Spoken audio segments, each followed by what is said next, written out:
medical experts are still answering your questions. If you have a health-related question, email it to greatdayhouston@khou.com or send your question through Twitter. Just tweet us at greatdayhouston. School is back in session. If you didn't already have enough to worry about, one thing you need to remember is your child's needs if they're taking medications. We've heard of teachers' pets, but Gina was the school nurse's pet. Please welcome back HEB pharmacist Gina Eubank to walk us through some of these details here. Hello there. Good morning.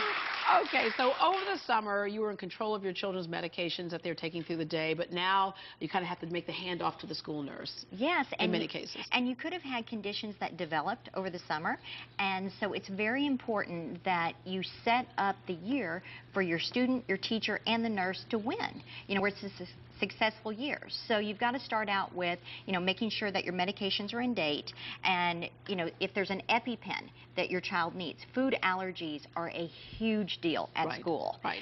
And not the EpiPen that's been sitting in the glove compartment at 115 degrees in the car for the summer. Exactly. And, making sure that there's one at home, one at school, that it's labeled properly.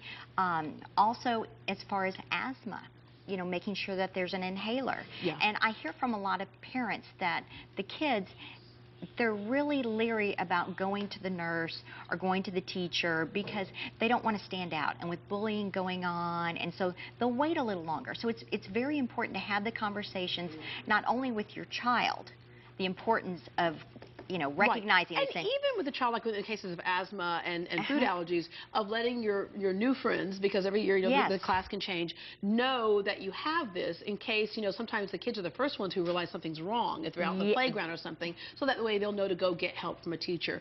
The other thing is on certain other medications that kids take for ADHD or whatever, that because your kids are in school all day with the teachers, they really get a chance to see how that medication is impacting them. So to talk to the teachers and the school nurse about any changes that they might see. Definitely, and if they see any abnormalities, where their behavior, where it wears off, like at 1 o'clock in the afternoon, because with ADHD, like you're talking about, sometimes it can be like chasing air, because they're going through all these hormonal changes, the growth spurts, exactly, and so it's a very dynamic process. And so, having the nurse and the teacher both aware and communicate, and also having your contact information, your first, second, and third, and truly people that are available that can get in touch with you, that's also a safety factor. Yeah, and in terms of an emergency, you want to make that as easy as possible. Your suggestion is, have one pharmacy if at all possible. Yes. So many people, they think, I'll just go through the drive-thru. I'm closest to this pharmacy, but, I have people that will go to an emergency room. They'll end up there with their child or their parent, and they'll call and they'll say, okay, what's everything? Because at HEB, we can do one click and I can see every single HEB they've been to and all the medications that they've been on, any dosage changes. So it's a safety factor.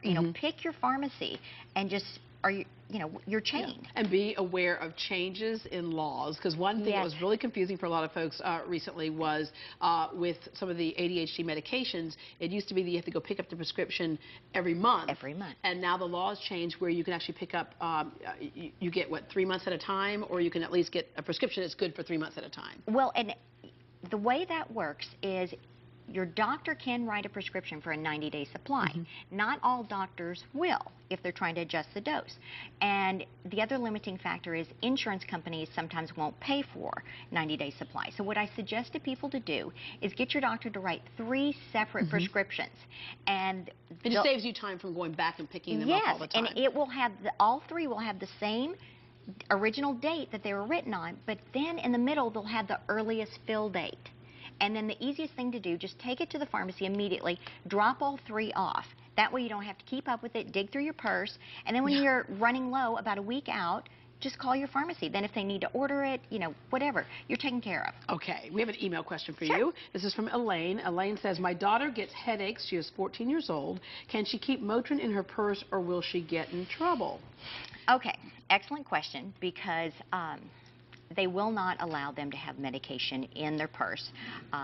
They don't want them self-medicating. The other reason is another child could say, oh, I have cramps, you know, can I have that? So Right. then they start dispensing to each other.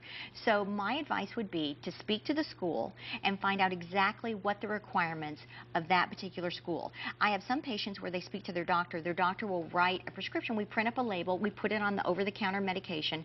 They're good to go. Some schools will allow us a note from the parent since it's over-the-counter. So you just need again, the school nurse holding on to it. Yeah, always. Yeah. School nurse always. All right. Gina, thank you very much. And a couple other things you just want to mention, that when you're going to HEB, certain things that you guys have in place to help people out. Yes, I mean, we have, one of the things that I love, we didn't bring up the diabetes. Look at this little monitor. This is great for at school. We have a mail-in rebate where you can get it for free. This is the monitor. It's that big. Wow. I mean, it is teeny tiny, Yeah. and here are your strips. So, you know, I mean, this helps with the students, you know, the young kids getting their blood glucose monitored like that. Yeah, so, yeah, they feel like they're having a reaction coming on. They'll know what to do. Exactly. All right, thank you. Thank For you. more information, you can just log on to heb.com/pharmacy, heb.com/pharmacy. Call it playing hooky or pulling a Ferris Bueller. Up next, we'll show you how to tell when your kid is too sick to really go to school or if they're just faking it. Also, how to tackle head lice. We'll break down some of the myths about how it's spread. And as we go to break, another teacher shares with us the importance of parents becoming a teacher's partner in education. I think parents getting involved is one of the most fundamental things that students need in the classroom. It doesn't have anything to do with us as teachers, but they need that support from home. They need to know that when they come home, what they did at school that day is important, and they want to talk to their parents about it, and parents could question them and say, you know, what did you learn today, and what did you do, and what's going to happen tomorrow? Show them that you're interested, because that tells them that the time that they spend in school and in my classroom is valuable and it's important, and it gives them a sense of responsibility.